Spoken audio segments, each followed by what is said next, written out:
Halo guys, izin memperkenalkan diri. Nama saya Ardelia Putri Ramadhani, NPM 18 1303 1057 dari kelas A, Pendidikan Ekonomi Universitas Lampung.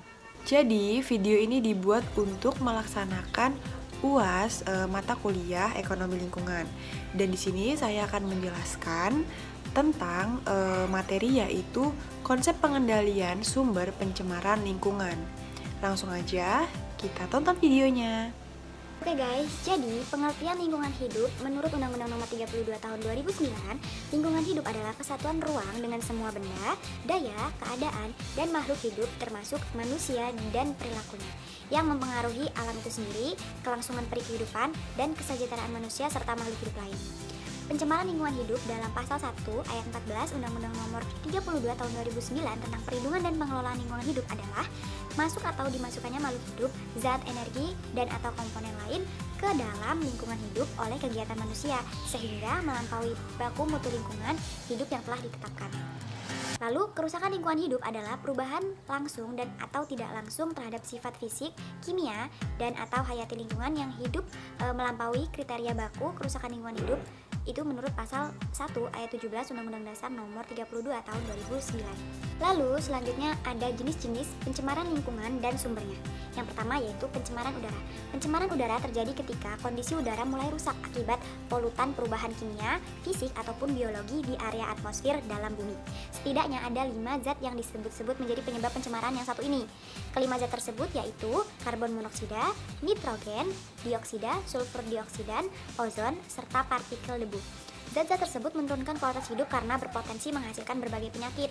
Umumnya, berbagai zat polutan tersebut bisa berpengaruh pada kondisi pernapasan seseorang. Berbagai penyakit pernapasan seperti infeksi saluran pernapasan atas atau ISPA ataupun asma dapat dialami oleh orang-orang yang kerap terpapar pencemaran zat-zat tersebut. Tidak hanya itu, polutan yang membentuk pencemaran udara bisa menjadi sumber dari penyakit kanker. Berdasarkan penyebab pencemaran udara, jenis polusi ini dapat dibagi menjadi 2 kategori. Kategori pertama ada pencemaran udara yang terjadi secara alami, lalu kategori yang kedua adalah pencemaran udara yang berasal dari berbagai aktivitas manusia. Nah, apa aja sih kategori penyebab polusi udara yang alami? Banyak hal yang bisa membuat udara menjadi kotor tanpa sumbangsi manusia. Umumnya, polusi tersebut terjadi akibat aktivitas alam yang tidak terduga. Berikut beberapa penyebab pencemaran udara yang dikategorikan secara alami. Yang pertama yaitu gunung meletus. Gunung meletus pastinya mengeluarkan berbagai material yang ada di dalam perut gunung. Pengeluaran material tersebut membumbung tinggi hingga ratusan meter ke angkasa, dan material-material tersebutlah yang mengategorikan lapisan dalam atmosfer. Dan itu adalah salah satu contoh zat yang terjadi polusi udara secara alami. Lalu yang kedua yaitu kebakaran hutan. Kebakaran hutan memang sangat mungkin disengaja oleh pihak tertentu demi mengeruk keuntungan, dan sampai saat ini masih banyak sekali kebakaran hutan yang terjadi secara alami akibat suhu bumi yang tinggi. Dan asap kebakaran hutan inilah yang mengandung berbagai komponen zat yang dianggap sebagai polutan seperti karbon dioksida, karbon monoksida, dan juga sulfur dioksida. Lalu yang selanjutnya yaitu kategori penyebab polusi udara karena aktivitas manusia. Kategori ini adalah polutan yang timbul akibat aktivitas yang disengaja oleh manusia, dan aktivitas tersebut sangat mungkin tidak mengarah pada keinginan untuk mencemari. Namun harus disadari komponen gas yang terbentuk dari kegiatan ini menjadi bentuk pencemaran lingkungan. Seperti yang pertama yaitu asap pabrik. Kegiatan pabrik akan menggeliatkan perekonomian sekaligus menjadi sumber pencaharian bagi banyak jiwa, dan kegiatan di pabrik ini tidak lepas dari produksi asap seperti limbah aktivitas. Asap-asap inilah yang akan mencemari udara lingkungan Anda. Untuk meminimalkan produksi polutan asap yang bisa berdampak parah bagi manusia secara langsung, dibuatlah aturan bahwa setiap pabrik harus memiliki cerobong agar asap membumbung tinggi, dan ini agar pencemarannya ke lingkungan yang dekat dengan manusia bisa dikurangi. Lalu yang kedua yaitu ada asap kendaraan. Kendaraan bermotor menghasilkan zat yaitu karbon dioksida maupun karbon monoksida sebagai gas pembuangan dari tiap mobilitasnya, dan gas-gas inilah yang menjadi polutan yang siap mengotori udara lingkungan Anda. Polutan dari asap kendaraan ini akan lebih mudah memapar lingkungan secara langsung karena area pelepasannya yang sangat rendah. Lalu yang selanjutnya yaitu asap pembakaran sampah. Sudah pasti di setiap rumah akan ada pembakaran sampah tuh, dan asap dari pembakaran sampah inilah yang akan menjadi polusi udara dari kegiatan-kegiatan kita. Asap dari sampah-sampah yang terbakar tersebut umumnya akan sangat dekat dengan lingkungan pemukiman, dan di lingkungan yang kerap memiliki tindakan pembakaran sampah, kualitas oksigen akan memburuk sehingga berpengaruh pada kualitas para warganya. Lalu yang terakhir yaitu ada asap rokok. Siapa di sini yang suka merokok? Artinya Anda ikut menyumbang penyebab pencemaran udara. Ini karena asap rokok mengandung berbagai zat berbahaya yang dikategorikan sebagai racun.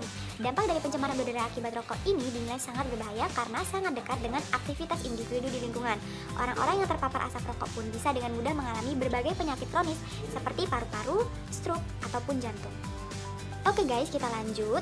Kalau tadi sudah saya jelaskan yaitu berbagai pencemaran udara, lalu selanjutnya saya akan menjelaskan berbagai pencemaran air. Pencemaran air umumnya terjadi di lautan, sungai, dan danau. Pencemaran air adalah kondisi masuknya berbagai zat dan komponen yang terkategori ke dalam air. Kualitas air menjadi menurun dan tidak bisa dimanfaatkan sebagai mestinya. Air yang sudah tercemar memiliki ciri khas yang mudah diketahui, yaitu adanya polutan akan menyebabkan air berbau, berubah warna, hingga memiliki rasa.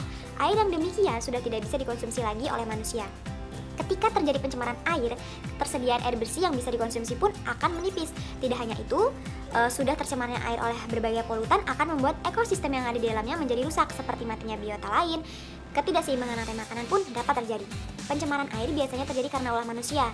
Berbagai aktivitas di bawah inilah yang kerap membuat air tercemar dan tidak bisa digunakan lagi sebagai sumber air bersih. Ada apa saja? Yaitu yang pertama, ada limbah pabrik. Kegiatan di pabrik tidak hanya menghasilkan polusi udara. Lebih dari itu, kegiatan di pabrik juga menyisakan limbah-limbah yang bisa merusak air. Pencemaran air akibat limbah pabrik menjadi semakin parah karena banyak perusahaan yang tidak mematuhi protokol pembuangan limbah secara besar. Limbah dibuang sembarangan dengan mengalirkannya langsung ke sumber air sehingga bisa berpengaruh buruk bagi kesehatan penduduk yang ada di sekitar sumber air tersebut. Dan berbagai makhluk hidup dalam air pun umumnya akan mati karena keberadaan limbah yang terlalu banyak. Lalu yang kedua ada sampah. Pembuangan sampah yang belum terorganisasi dengan baik membuat kebanyakan sampah yang umumnya berasal dari sampah rumah tangga berakhir di hulu, sungai, ataupun lautan. Di Indonesia sendiri, sampah yang mengotori laut tiap tahunnya bisa mencapai hampir 600.000 ton. Sampah-sampah ini membuat air menjadi kotor sekaligus menghalangi aktivitas biota laut. Tidak jarang, keberadaan sampah membuat banyak biota air menjadi mati. Lalu selanjutnya yaitu bahan peledak dan racun. Penyebab pencemaran air juga bisa terjadi akibat aktivitas menangkap ikan. Dan di sini masih banyak sekali nih pelaku penangkapan ikan yang menggunakan racun dan bahan peledak. Tanpa disadari, bahan peledak dan racun yang mereka gunakan itu menyisakan bahan kimia yang mengontaminasi air. Dan kualitasnya pun memburuk dan tidak bisa digunakan lagi. Kualitas air yang buruk pun membuat ekosistem air menjadi rusak. Oke guys, selanjutnya yaitu ada pencemaran tanah. Tanah merupakan habitat manusia. Tercemarnya kondisi tanah tak ayal akan berimbas langsung ke kualitas hidup manusia. Berbagai virus, bakteri, maupun kuman yang menyebabkan berbagai penyakit tidak jarang berasal dari polusi tanah. Karena itu, pencemaran tanah akan langsung berpengaruh pada kualitas hidup di lingkungan itu ataupun ekosistemnya. Manusia yang menempati kawasan tanah tercemar pun akan langsung menerima imbasnya. Polusi tanah merupakan kondisi ketika permukaan tanah ataupun bagian dalam tanah terkontaminasi zat atau benda yang merusak kualitasnya. Umumnya, kontaminasi tersebut berasal dari bahan kimia yang dibuat oleh manusia. Berikut ini adalah beberapa penyebab pencemaran tanah. Tindakan sehari-hari di rumah tangga ternyata sangat berpengaruh terhadap polutan yang dapat mengkontaminasi kualitas tanah di lingkungan Anda. Seperti yang pertama, sampah. Sampah merupakan polutan yang mencemari permukaan tanah. Keberadaan banyak sampah yang mencemari tanah umumnya berasal dari sampah rumah tangga yang tidak terorganisasi dengan baik. Banyaknya sampah akan membuat kondisi lingkungan menjadi kotor dan mudah dihinggapi virus dan bakteri. Tidak jarang, orang-orang yang tinggal di tanah tercemar akan mudah mengalami berbagai penyakit menular seperti diare ataupun tifus. Yang kedua yaitu pupuk tanam. Penggunaan pupuk alami yang berasal dari kotoran hewan ataupun sampah organik saja sudah bisa membuat tanah menjadi tercemar, walaupun tingkat keparahannya minim. Apalagi jika Anda menggunakan pupuk buatan untuk menyuburkan tanah. Pupuk tanam yang berasal dari bahan-bahan kimia akan merusak keseimbangan basa, sehingga mengganggu tingkat kesuburan tanah. Manusia yang hidup di lingkungan tercemar itu pun bisa berdampak karena kemampuan tanaman pangan untuk tumbuh bisa berkurang. Ujung-ujungnya defisit pangan bisa mengancam kawasan tersebut. Lalu yang terakhir yaitu ada bahan radioaktif. Pencemaran tanah yang sangat berbahaya adalah bahan radioaktif. Polutan yang satu ini tidak hanya memicu datangnya virus ataupun bakteri untuk menggerayangi kawasan yang tercemar. Lebih dari itu, pencemaran dari bahan radioaktif bisa meningkatkan risiko timbulnya kanker dan tumor pada warga yang ada di lingkungan tersebut. Selanjutnya yaitu ada pencemaran suara. Apa yang Anda rasakan ketika mendengar suara yang bising? Kebanyakan orang akan merasa terganggu dengan suara-suara yang berlebihan, dan gangguan tersebut bisa mempengaruhi kualitas hidup Anda. Pasalnya, mendengar suara yang bising dan keras akan membuat otak lebih bekerja keras. Tidak jarang, orang yang terpapar suara bising akan mengalami masalah mental. Penyebab pencemaran lingkungan yang satu ini tentunya berasal dari suara bising, sama seperti pencemaran pada umumnya, yaitu suara derungsin, kendaraan, serta hiruk-pikuk aktivitas di kantor, pabrik, maupun tempat umum lainnya bisa sangat mengganggu kualitas hidup manusia lain. Oke teman-teman, tadi sudah dijelaskan bahwa banyak sekali pencemaran-pencemaran yang terjadi karena air, udara, cahaya, maupun tanah. Dan di sini terdapat langkah pengendalian pencemaran dan kerusakan lingkungan hidup. Pengendalian pencemaran dan kerusakan lingkungan hidup dilaksanakan dalam rangka pelestarian fungsi lingkungan hidup yang dilaksanakan oleh pemerintah pusat dan pemerintah daerah serta penanggung jawab usaha atau kegiatan sesuai dengan kewenangan, peran, dan tanggung jawabnya masing-masing, yaitu meliputi instrumen pencegahan pencemaran dan kerusakan lingkungan hidup. Ini terdiri dari yaitu yang pertama, kajian lingkungan hidup strategis adalah rangkaian analisis yang sistematis, menyeluruh, dan partisipatif untuk memastikan bahwa prinsip-prinsip pembangunan berkelanjutan telah menjadi dasar dan terintegrasi dalam pembangunan suatu wilayah dan atau kebijakan rencana dan atau program untuk menjaga kelestarian fungsi lingkungan hidup dan keselamatan masyarakat. Maka setiap perencanaan tata ruang wilayah wajib didasarkan pada kajian lingkungan hidup strategis atau KLHS dengan memperhatikan daya dukung dan daya tampung lingkungan hidup. Lalu yang kedua yaitu baku mutu lingkungan hidup adalah ukuran batas atau kadar makhluk hidup, zat, energi atau komponen yang harus ada unsur pencemaran yang ditenggang keberadaannya dalam suatu sumber daya tertentu sebagai unsur lingkungan hidup. Lalu yang ketiga yaitu kriteria baku kerusakan lingkungan hidup adalah ukuran batas perubahan sifat fisik, kimia, dan atau hayati lingkungan hidup yang dapat ditenggang oleh lingkungan hidup untuk dapat tetap melestarikan fungsinya. Lalu yang keempat ada analisis mengenai dampak lingkungan atau AMDAL adalah kajian yang mengenai dampak penting suatu usaha atau kegiatan yang direncanakan pada lingkungan hidup yang diperlukan bagi proses pengambilan keputusan tentang penyelenggaraan usaha atau kegiatan. Lalu yang kelima ada upaya pengelolaan lingkungan dan upaya pemantauan lingkungan atau UKL.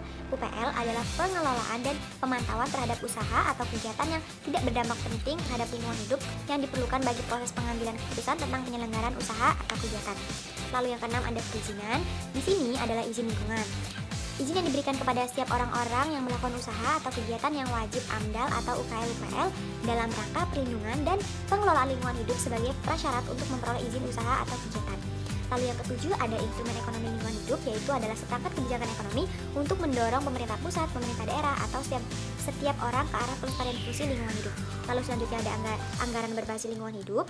Maksudnya anggaran yang cukup untuk pembiayaan kegiatan perlindungan dan pengelolaan lingkungan hidup dan program pembangunan yang berwawasan lingkungan hidup. Yaitu selanjutnya ada analisis risiko lingkungan hidup. Ini meliputi pengkajian risiko, pengelolaan risiko, komunikasi risiko, dan diatur lebih lanjut dalam peraturan pemerintah. Lalu yang terakhir ada audit lingkungan hidup, yaitu adalah evaluasi yang dilakukan untuk menilai ketataan penanggung jawab usaha atau kegiatan terhadap prasyarat hukum dan kebijakan yang ditetapkan pemerintah. Lalu ada di sini selanjutnya ada penanggulangan. Penanggulangan pencemaran atau kerusakan lingkungan hidup setelah terjadi kerusakan atau pencemaran lingkungan hidup dilakukan dengan cara yang pertama pemberian informasi peringatan pencemaran atau kerusakan lingkungan hidup kepada masyarakat. Yang kedua yaitu pengisolasian pencemaran atau kerusakan lingkungan hidup. Yang ketiga penghentian sumber pencemaran atau kerusakan lingkungan hidup. Yang keempat yaitu cara lain yang sesuai dengan perkembangan ilmu, pengetahuan, dan teknologi. Lalu ada pemulihan. Pemulihan lingkungan hidup wajib dilakukan oleh orang yang melakukan pencemaran atau kerusakan lingkungan hidup dengan tahapan sebagai berikut. Yaitu yang pertama penghentian sumber pencemaran dan pembersihan unsur pencemar. Yang kedua ada remediasi. Yang ketiga ada rehabilitasi. Yang keempat ada restorasi. Dan yang kelima ada cara lain yang sesuai dengan perkembangan ilmu dan pengetahuan dari teknologi. Oke teman-teman, sekian penjelasan dari saya mengenai pencemaran lingkungan yang terjadi di sekitar kita. Semoga apa yang saya jelaskan bisa dapat dimengerti oleh teman-teman semua. Dan jika ada kesalahan saya mohon maaf dan kepada Allah saya mohon ampun. Saya akhiri. Wassalamualaikum warahmatullahi wabarakatuh. Terima kasih yang udah nonton.